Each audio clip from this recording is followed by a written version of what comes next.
اور ان کو بچایا گیا اور ان کی ناک کے نیچے بیٹھ کر، ان کی احتساب کی چھتری کے نیچے بیٹھ کر، چیئرمین نیب کی چھتری کے نیچے بیٹھ کر نہ صرف عمران خان کی اے ٹی ایمز نے کرپشن کی، بلکہ ان کے جتنے بھی مافیاز تھے جو ان کے ساتھ اٹیچ ہیں، اگر ہم اس پر بات کریں تو وہ تو پھر بڑی تفصیل میں چلی جائے گی اور ظاہر ہے وہ بھی ہم ایک ایک کر کے گنوا سکتے ہیں۔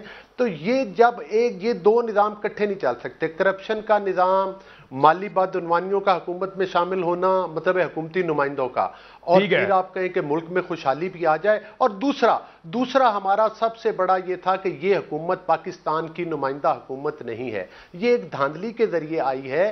جب تک اصل حقیقی عوام کے نمائندے جو ہیں وہ اسمبلیوں میں آ کر نہیں بیٹھیں گے، جو پاکستان کے عوام کو اپنا جواب دے، سر وہ کبھی بھی نہیں آئیں گے، وہ پاکستان کی تاریخ میں آج تک نہیں آئے 70 کے بعد، اور وہ کبھی نہیں آئیں گے، نہ کبھی آپ عوام کے حقیقی نمائندے بنیں گے، کیونکہ باقی لوگ کہیں گے آپ دھاندلی سے آئے، پیپلز پارٹی آئے گی تو پھر آپ اور پی ٹی آئی کہیں گے، اور جب پی ٹی آئی آئے گی تو آپ اور پیپلز پارٹی کہیں گے۔ کبھی بھی کوئی بھی پاکستان میں، میں ذرا پیپلز پارٹی کے پاس جاؤں، آپ ہمارے ٹائم کا، اخونزادہ چٹان صاحب، آپ ہمارے کرپشن ٹائم کا کمپیریزن کریں نا، آپ ہمارے کرپشن کے بڑے سکینڈل اس دور حکومت تھے، وہ یہ کہہ رہے ہیں کہ ان کو این آر او مل رہا ہے۔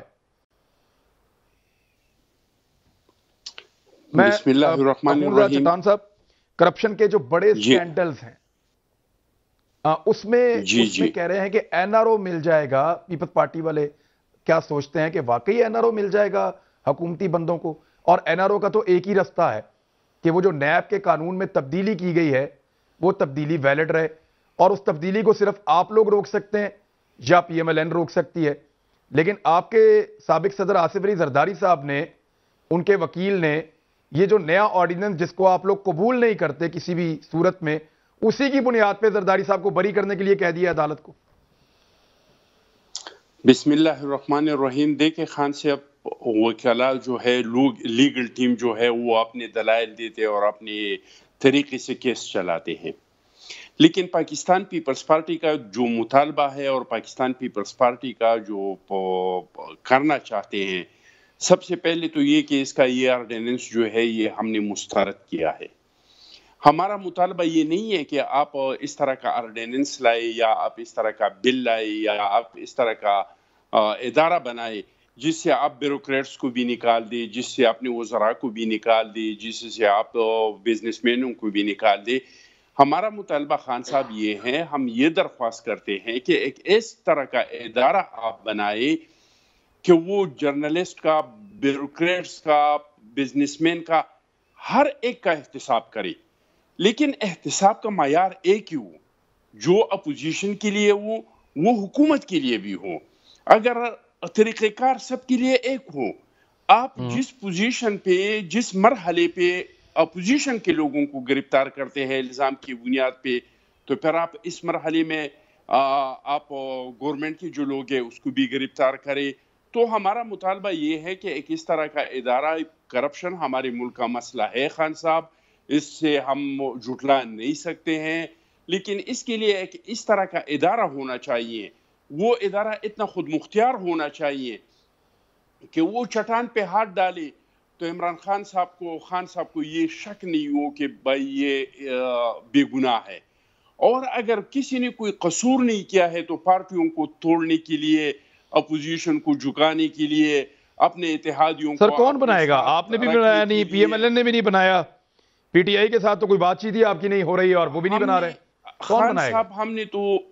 ہم نے تو بھرپور کوشش کیا تھا، ہمارے پاس سمپل اکثریت بھی نہیں تھا اس ٹائم پہ۔ جو اپوزیشن لیڈر تھا چودھری نثار صاحب، وہ بالکل اس چیز پہ تیار نہیں تھا کہ ہم اس طرح، دیکھیں جی ہمارے پاس نہیں تھا، لیکن ہم نے اپوزیشن کو بہت ساری چیزوں میں اعتماد میں لیا۔ ہم نے 18ویں ترمیم کیا، 58 کو ختم کیا، ہم نے پارلیمان کے صدارت سے جو اختیارات تھے وہ پارلیمان کو منتقل کر دی۔ ہر وہ کام کیا جس میں سیاستدانوں کا فائدہ تھا، جس میں سب کا فائدہ تھا، وہ کام نہیں کیا جس کے اندر احتساب ہونا تھا، وہ آپ لوگوں نے نہیں کیا۔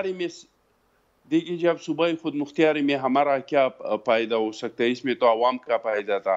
اگر ہم نے سوات پہ پاکستان کا جھنڈا لگایا تو اس میں ہمارا کیا؟ ہمارے تو ورکر اس میں شہید ہو گئے، تو اس میں ملک کا فائدہ تھا۔ اگر ہم نے دوبارہ بلوچستان میں ترانہ بجانا شروع کر دے، اس طرح کے قانون سازی کی کہ وفاق کو دوبارہ مضبوط کیا، تو اس میں ملک کا پیدا ہوا ہے. ہمارا شدید خواہش تھا, اب بھی ہے, پہلے بھی تھا, کہ کوئی اس طرح کا ادارہ بنے, کیونکہ ہمارا احتساب تو خان صاحب آپ دیکھ رہے ہیں صدری صاحب کے زمانے سے شروع ہوا ہے. 11-12 سال زرداری صاحب کو جیل میں رکھا, نواز شریف صاحب کے دور میں ہم پہ کیس چلے, ہم پہ سیف الرحمان کے دور میں کیس چلے, ہم پہ چودھری نثار کے دور میں کیس چلے, ہم پہ ابھی کیس چل رہے ہیں. لیکن اللہ کا لاکھ لاکھ شکر ہے کہ یہ ساری سیاسی کیسز ہے, ابھی تک ہمارے کسی بھی لیڈر کو کسی بھی مرحلے میں سزا نہیں ہوئی ہے. تو ہم یہ چاہتے ہیں کہ اس ملک میں احتساب کا ادارہ ضروری ہے. نہ آپ لوگوں کو سزا ہوئی اور نہ آپ لوگ باعزت بری ہوئے. جو بھی کیسز ختم ہوئے وہ ٹیکنیکل بنیادوں پہ ہوئے. چٹان صاحب یہ بھی ہمیں ریکارڈ میں رکھنا پڑے گا کہ کوئی کیس بھی باعزت بری نہیں ہوئے اور کسی میں بھی سزا بھی نہیں ہوئی.